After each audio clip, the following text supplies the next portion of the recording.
Welcome to Think Big with Dan and Qasim. Join hosts Dan Melnick and Qasim Masood as they explore big ideas, limitless possibilities, and engage with visionaries, entrepreneurs, and thought leaders who dare to dream big, get inspired, motivated, and find practical tips for personal growth. Think big, dream bigger, and ignite your potential. Welcome to the Think Big with Dan and Qasim. Today, our guest is Mikkel. Mikkel, how are you doing today? I'm good. Great to be here. Awesome. So, Mikkel, let us know what you do and where you live. Good. So my name is Mikkel. I'm from Norway, but I currently live in Seoul, South Korea, where I am the co-founder of the Korean skincare brand KNSPO. And it's a brand we started a few years ago, but I started working full-time on the brand in 2024. And before that, I was 6 years at a marketing technology company called Shaker here in Korea. And my background is in performance marketing, so running Meta, TikTok, Google Ads, and that kind of thing. But now I'm working more on the whole of the business, not just the ads part, but running the business. KNSPO is a Korean skincare brand and startup. So as a founder, I have to kind of wear all the hats possible in the business. Awesome. So let us know from where you got the inspiration for this business. So I was working at Shaker for 6 years in Korea. I didn't have anything to do with skincare, but my wife has been working in skincare for that same period of time. She's been working with contract manufacturing, so helping other brands outside of Korea produce their products in Korea so that they get great Korean skincare products for their local markets. And also I had some partners in Canada that have Korean background that also knew that my wife was in skincare and knew that I had a background in marketing. So we got together kind of to take the best of Korean skincare. Like Korean skincare is growing globally in the same pace as the export of Korean culture, like Korean drama, Korean pop music, that kind of thing. So there's a big market globally for K-beauty, but we wanted to take something that was like high quality products from Korea and make it more appealing to young people in the North American market. So that was kind of our first thing to make it palatable. So it's helpful to have founders that are not necessarily only from Korea, but also from other places. And that's how we created kind of a very unique and different brand, what you can see from other brands coming out of Korea. All right. In fact, surprisingly, a few days ago, I was getting some of the ads. I was able to see some of the ads on the Instagram where they were talking about the beautiful skin in Korea. Is it seriously? They were saying something like, do you want to know what they ate and why their skin is very glowing? So I think this is an amazing idea for sure. Yeah. Awesome. So you are more in the marketing side, or maybe you can say digital marketing side. So how you can say processes that you follow whenever you are going to acquire a new client? So right now, kind of the first thing we focused on when building the brand was building a strong foundation in terms of the brand identity and great products and very distinctive brand assets. So kind of the foundation that we built. Now we have a very distinct brand. We have distinct products, good products, and we started out with a focus on wholesale. Although we do have our direct consumers website set up, we do have Amazon set up. Our main focus right now is wholesale. So we are selling into retailers globally. What we do there is that we build strong brand decks. We share our story. We share the benefits of the product, and we send out decks and we connect with kind of retailers and tell them why their customers would benefit from having KNSPO in their product lineup.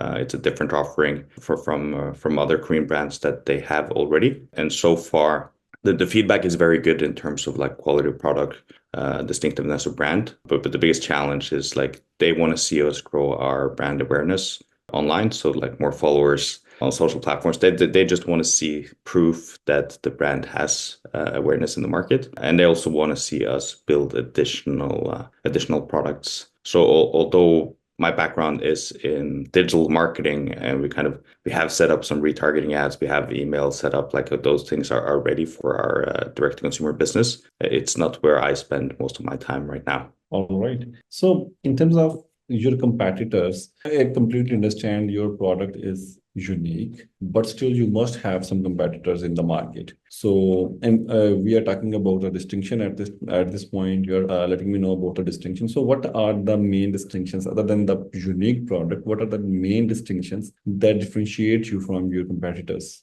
So when it comes to Korean skincare brands, it's what we see is there's a lot of brands that pump out a lot of products with very confusing and cool names, but confusing names. A lot of different products in the same category where it's very hard for a normal person to understand what this is for. So unless you're really like a skincare enthusiast, it's very hard to shuffle through all the different options. So what we wanted, kind of our main first product principle is that it should be simple. So it should be simple to understand and simple to use. So as an example, like one of our products is called the foam cleanser.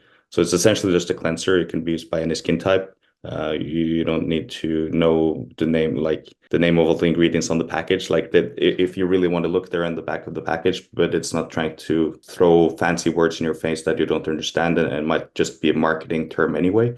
So that's kind of it's simple to use and it's simple to understand. And then effectiveness is another product principle. I think that's true for all skincare brands that they want to have effective products. But in terms of effectiveness, one thing is that it has high quality ingredients and have good formulations. But the single most important factor determining the success of a skincare routine is consistency. So that you have to have the effectiveness with the simplicity of use. So you can use it every day. So kind of we have simple, effective products that anyone can use. No fancy anything. Is like easy to start and easy to understand. And the third thing is really the design and distinctiveness of the design of the products. That's more to grab people's attention. But when we run ads, as an example, it's very easy to see it pops and it's very distinct. It's easy to see that it's KNSPO. And once people buy it and have it in their home, it kind of acts as a piece of art on your cabinet. So it kind of pops up with a bit of color, just like a painting or a figurine that you would have in your home, instead of just having this bland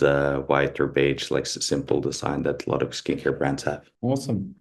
So in terms of your short-term goals, what you are looking for in maybe next 3 to 6 months? So right now, since Q4 is coming up, we kind of just want to flush our D2C funnel. Although that's not like we have some traffic coming in, and we kind of have some kept up demand that needs to be flushed. So we're doing that through retargeting and email, and also potentially some snail mail in the post. And that's kind of in terms of like just the 3 months in terms of revenue, just to get a good end of the year. But other than that, it's really preparing for next year, more on the branding side. So have good, like just sharpen up our storytelling and kind of have a plan for next year to increase brand awareness, because that is the biggest pain point that we see when we talk to wholesale buyers is the brand. Is the brand awareness, and then also we have a product roadmap that we want to prepare for next year. Awesome. So maybe I just missed. What is your targeted audience? Like you are selling in Korea, Europe, America, or there's any limit? Is there any limit, or you are selling in the whole world? So the people that we think about when we design our brand and products are young professional in the US market, so age 20 to 35. That's kind of the people we think about. Our target personas been built around that 20 to 35-year-olds, young professionals, typically people who care a lot about the way they look, and they live in a big city, potentially like Los Angeles, New York, or other big cities in the US, and they do care about the way they look. They do spend money on their clothing. But they don't necessarily have all the time in the world to get ready for work in the mornings. So they want to have a simple but effective skincare routine. But then like that's kind of who you think about when you create the product. But then the feedback from the market is that it appeals to a lot of different people that we hadn't necessarily thought of. So both men and women enjoy the products. People that are older, like in their late 30s and even into their mid 50s, enjoy the products. We do have sales in Europe. We do have sales in Middle East, Southeast Asia, and other countries. But kind of our main target audience were young professionals in North America. All right. So you were talking about the branding. Next year, you are going towards the branding side. So obviously, there will be something printed on the product as well, like on the box of product as well. So you are just using English, or you are printing it in multiple languages? Because again, your market is in different countries. So how you're managing it? So right now, our main product, the way they come out of the production is in English. But the way, like in Canada, as an example, we have created extra labels that are put on top that are in English and French. We have a client in France, they do the same. And Hungary, like we just launched, or one retailer in Hungary just launched our products. They have their own local language, kind of. So that's taken care of by them, and not by us. So kind of our main communication is in English, and the main products are in English. All right, awesome. In fact, I interviewed another entrepreneur of a few months back, and she was saying like when she updated her labels with multiple languages, because she was selling her product with only English, and when she updated it with French as well, there was a drastic change in her sales.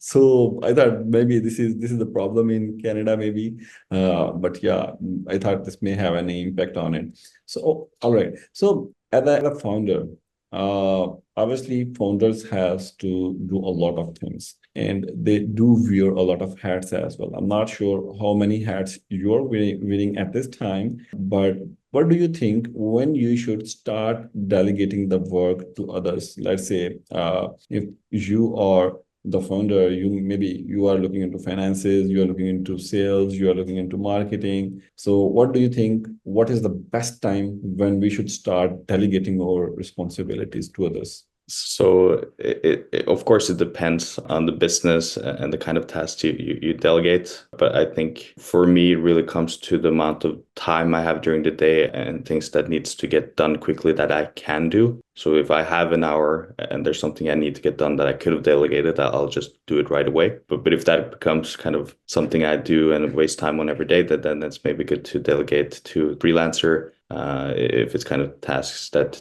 don't need to be done by me. But I want to be able to understand everything I delegate. So I have done it myself, unless it's extremely complicated programming, but which I don't need anyway for running an e-commerce business. And some design tasks that I can delegate, because like I can't, if I have a design in mind that I want to get, like for our website, for example, that I want to get out, then I'm limited by my own design capabilities. I will definitely outsource that. And it also comes to money, right? Like as a business, we don't make a lot of money starting out. So if you can't afford delegating, it's not really a choice that you have anyway. But what we've been lucky that we've gotten on a few interns that help us out with kind of that do really well. But of course, as an intern, you don't have any experience in anything specific. So it's very good help. But I can't delegate to an intern if I don't really understand the task to be delegated really well. But then as we grow and become more profitable, and we can afford it, I think it's good to delegate as much as possible of my daily work, and me focusing on just overseeing the business and making sure that everything's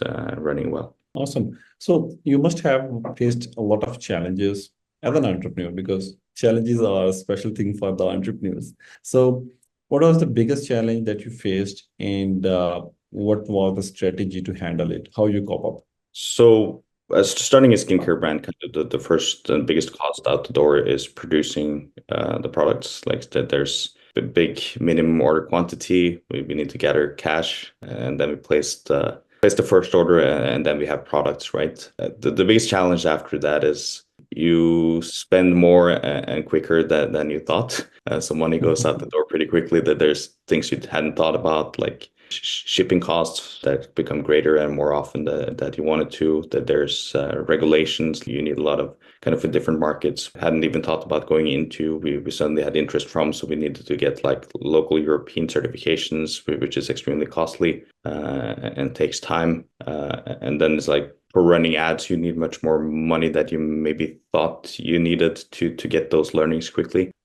So kind of it's about you have less money than you think, and then you can't do the things you thought you were going to do. So that's kind of the problem. So we were kind of running ads was not an option for us for a long time, just because we didn't have the budget for it. If we started running ads, we would run out of money before we had the learnings and kind of the steady revenue that we needed to continue growing. So the answer to, like, if you don't have money, then you have to figure out different ways of growing the business without money. And for us, it was really focusing on wholesale because we had products, and the way to get into wholesale then was kind of just start to find contact information for buyers, start reaching out on LinkedIn, reaching out on Instagram, and just trying to reach the buyers as best as possible. And then we started getting revenue from wholesale deals that kind of now is the most important part of our business. And then when we built up a steady wholesale portfolio, we start making money with them, and we go back to focusing on direct to consumer. Makes sense. Completely makes sense. So, okay, let's talk again about the awareness. You were talking about the awareness campaigns. So, in your case, what do you think? Like, if this is the bigger part of your marketing, or you think market already know what is this product and what are the uses of this product? Are there anything that you still think that awareness campaigns are more important and you should increase the awareness campaigns? So there was one more thing coming into my mind. Maybe there is a need where like people like me who are maybe lazy or maybe not that much conscious about their skin and about how they look. But still, if you encourage them, like this can improve your personality. This may add more charisma in it. So maybe at that time they can buy the product. They may show some tendency towards it. So do you think like this is an essential part of your product, like awareness? So for wholesale, we know that is a key, because a wholesale, if they want to sell our products in a physical location, they have to take one product out to put our product in. So they need to know that they put in a brand that has some awareness already, and also like just convincing them to purchasing from us wholesale. They need to know that our brand has some kind of awareness. So that's the information we get directly from them. So even if you disagree, it doesn't really matter. But for our own direct consumer business, of course, we can start running ads and spend money and drive conversions and get new customers just by educating people about the benefits of the product, and kind of let Meta figure out how to deliver the ads best possibly to get as much conversions as possible. So we could do that and then focus on brand awareness later for that channel. It's costly to get those learnings. It's like just getting started. If I was to spend $10 a day for next month, like it probably wouldn't get the results I needed fast enough. So it's really just a focus on prioritization, and that's why we focus on finding ways to grow our Instagram following. Like, we don't think the Instagram following number in itself is important. It's kind of irrelevant, but it's important when we talk to wholesale buyers, because they look at the number of followers that we have. So it's kind of, it has importance to them. Also, of course, the engagement on the posts that we have. They don't want to see that we have a lot of fake followers. They want to see that we have engagement that kind of stays or is in relation to the number of followers that we have. So like we do focus on creating content, putting out content, engaging with people. We have hired a head of PR that is focusing on building relationship with magazines in North America, just to get some mentions there. So things are happening, and kind of we're doing those things. It takes time, but yeah, it's kind of our long-term goal is to bring brand awareness so that we get more opportunities with wholesale customers. All right. Awesome. So, Mikkel, what would be your biggest piece of advice for our viewers? And viewers, the major audience is entrepreneurs and the ones who are thinking to start their own business. So, what would be your biggest piece of advice? Yes, I read Stoic material, so like kind of the biggest learning in terms of Stoicism is focus on what you can, or distinguish between what you can do something about and what is out of your control. So just don't waste your time on things that you can't control. Try to figure out like things you can do today and moving forward that move the needle and make a change to your business. So one thing is actual business operations, but also focusing on taking care of yourself, building a strong mind and a strong body.